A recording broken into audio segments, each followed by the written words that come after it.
Hello everyone, I am Renu Bhadoria, Assistant Professor, Department of Commerce at the Bhopal School of Social Sciences. I welcome you all in our next module of Business Law on the topic Discharge of a Contract. We all know a contract creates certain obligation on the party involved in a contract. A discharge of a contract happens when these obligations comes to an end. Discharge of a contract means termination of contractual relationship between the parties. We can also say a contract is said to be discharged when the object and obligations are fulfilled. The liability of the parties comes to the end. There are different ways of discharge of a contract. It can be positive or it can be negative. Modes of discharge of a contract. There are different modes like by performance, by mutual agreement, by operation of law, by impossibility of performance, by lapse of time, and by breach of a contract. So we will start with the first mode of discharge of a contract, that is by performance. When the respective parties under a contract fulfill their promises, that means when they have performed their obligations which they have undertaken, then it is known as discharge by performance. Let's see the example. A agrees to sell his cycle to B for an amount of rupees 10,000, that to be paid by B on the delivery of the cycle. Here, A delivered the cycle and B paid the promised amount. Both A and B in a contract fulfill their obligations, and hence it is known as discharge by performance. Second mode of discharge of a contract is discharge by mutual agreement. Contract is created by an agreement between two parties. Similarly, it can be discharged or terminated by mutual agreement or consent of both the parties. There are four ways through which discharge of contract through agreement or consent could take place. First is novation. Novation means making a new contract in place of the existing one. Novation creates a new contract and discharges the old one. That is a mode of discharge of a contract by mutual agreement. Second is by alteration.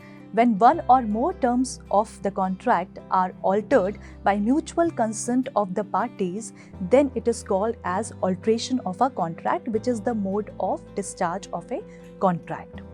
Then third is rescission. Rescission means cancellation of a contract. By mutual agreement, if both the parties agree to cancel one or all the terms of a contract, then it is known as rescission of a contract. Next mode is remission. Section 63 of the Indian Contract Act 1872 talks about the discharge of a contract by remission. It means the acceptance of lesser sum than what was due from the promisor or acceptance of a lesser fulfillment of the promise. This will be more clear with this example. A owes rupees 1 lakh to B and agrees to pay it within 1 year. They document the debt under a contract.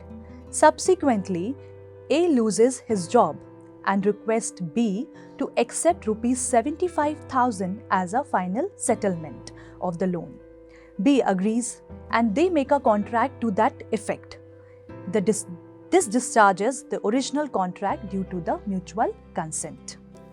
These four types, that is novation, alteration, rescission and remission, comes under the discharge or by mutual agreement. That is the second mode of discharge of a contract. Now let's see the third mode. Third mode is discharge by impossibility of performance. A contract is valid if it is capable of being performed. However, sometimes it is so happen that the performance of contracts becomes impossible due to its own nature or due to some reasons which are beyond the control of the parties. Now let's see the causes of impossibility. Causes of impossibility can be destruction of the subject matter, declaration of war, changes in the law, or cancellation of an unexpected event, death or personal incapacity of the party. Example, Peter enters into a contract with John to marry his sister Olivia within 1 year. However, Peter meets with an accident and becomes insane. This impossibility of performance leads to discharge of a contract. So this is the mode where contract discharge by impossibility of performance. Fourth mode is discharge by operation of law. The contract is discharged by operation of law means the law regards the contract as discharged under certain circumstances. The contract is terminated by operation of law in the following cases. First, by the death of the promisor, by merger, by insolvency, or by material alteration. By material alteration means if there is any changes in the terms and condition of a contract by one party without the consent of the other party, that leads to the discharge of a contract, which is one mode of discharge of a contract. Now the next mode is discharge by lapse of time. The contract is made and that has to be completed within a specific time period.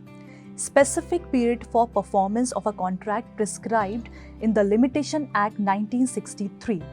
If the contract is not performed and no legal action is taken by the promisee within the period of limitation, then the contract is discharged and he is deprived from his remedy at law.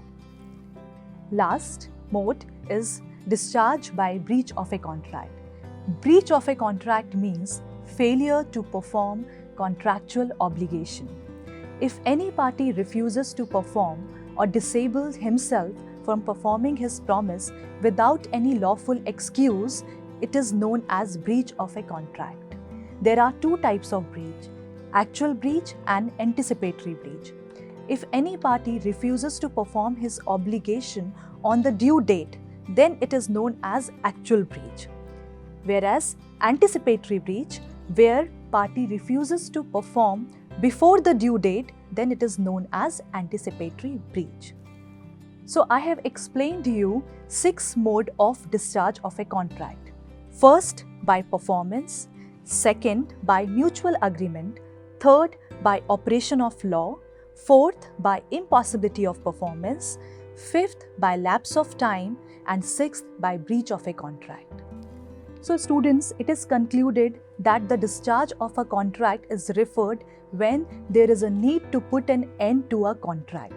There are various modes available for discharging a contract, but the best way to discharge a contract is by performance, because here both the parties have fulfilled their obligations and nothing is left to be performed.